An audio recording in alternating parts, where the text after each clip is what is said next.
But football looked good. Patrick Mahomes, Clyde Edwards-Helaire. I said it in the open there. This dude, I did not expect him to be like he is. I did not expect him to play the way he played. Now, granted, Andy Reid was feeding him. Oh, yeah. Kind of fucked up our Super Boost a bit because we had Patrick Mahomes throwing over 300 yards a part of it, which if you look at the score, you'd assume that Patrick Mahomes did that. Mm-hmm. But this team has a dynamic offensive weapon that they didn't have last year, which is a first-round running back who can hit it and get it and seems like he's going to be, the way he plays, seems like he's a durable play. Now, who knows with running backs? I guess he could get hurt or whatever. 25 times they fed him while still being able to get Travis Kelce his touches. He rushed for 138 yards and a tud in his rookie debut, starting running back. Damian Williams, appreciate you taking a stand. I appreciate you taking a stand saying it's for your health and your safety, your family. I don't know why you did it, but it feels like that's potentially a spot that is going to be tough to get back for that guy because Andy Reid, he loves Clyde Edwards-Helaire. Now, you got to think at halftime, Tyreek Hill might have said, hey, listen, I understand I'm a distraction. That's what you guys are going to use me as all year. They used me as this last year. You had me run all over the field back and forth, so they had to have somebody chase it. And then on that first touchdown pass, I got overturned because the guy didn't hold on to it long enough because he got hit in the head. Yeah.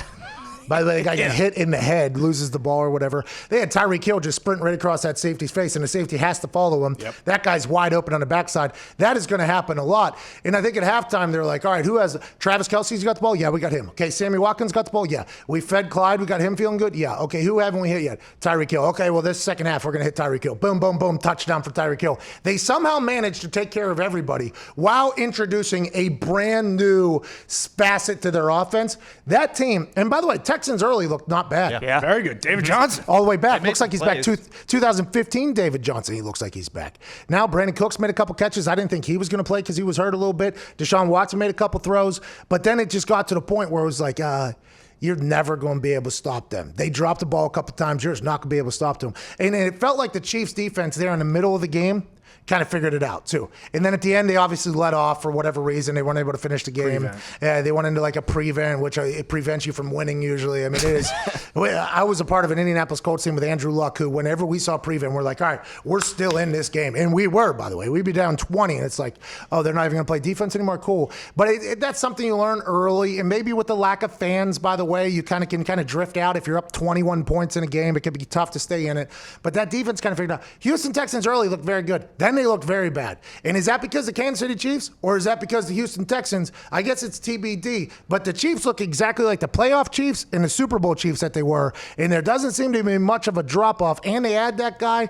I think that team is going to be tough this year. And you and AJ talked about it yesterday. On Clyde Edwards-Helaire's touchdown run, there's nobody in the box because they have to spread out so much because of Watkins and Kelce and Hill. And then he makes one move and it's a touchdown. It's impossible to defend. That offense is unstoppable at this point. It's almost dominant now that they got this premier running back in there. As a man who played middle linebacker for a long time in the NFL, Super Bowl champion, highest of highs, national champion, everything like that. When you look at an offense like that, especially how they're performing right now here, fresh out the gates, doesn't really seem to have much rust, right where they left off last year after the Super Bowl. What was your initial thoughts of the team and the game?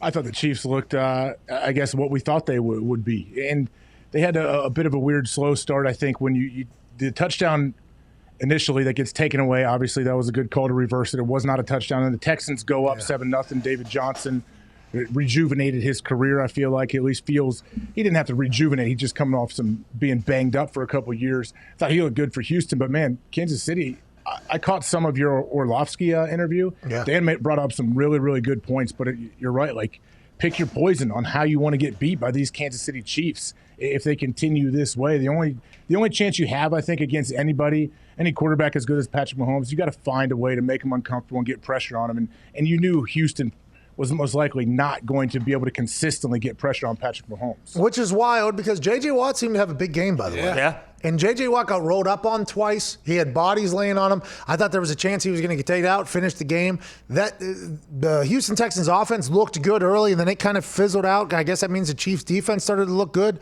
It was, for the first game, you would expect that offense to maybe be a little bit on a different page with each other. They just were it was just right back in there. A couple drops, obviously, but aside from that offense just looks stupid. And I did not know enough about CEH, okay? A lot of Joey Burrow talk last year, Justin Jefferson, Go Tigers, Coach O talk. That guy is a weapon. And Damian Williams opting out. I assume Andy Reid was like, okay, thank God. We can actually just go ahead and give the ball to this guy then. And we drafted number 32 overall. And our offense gets even better. I think you heard me talk to Dan Orlovsky about this then. The Tyreek Hill being a distraction. When you're preparing for a team like them, that's the guy you have to prepare for, right? Because he can take the top off anytime he wants to. So for the rest of the year, somebody's going to be spying on Tyreek Hill. Maybe they'll be able to shade towards Travis Kelce, like, let's get him off the line. Let's go ahead and give him a bump. But then what do you do about Sammy Watkins, McCole Hardman, Robinson guy who came out of nowhere last night, and now Clyde? I don't know how you stop. And the offense was road grading people last night, by the way. Not just great pass set, not just great whenever Patrick Mahomes in shotgun and he's drifting back and throwing. They were running people over. That's going to be a nightmare. And that over is going to be very high for whatever they do for the rest of the year. The team over for them is going to be very high for the rest of the season, I think.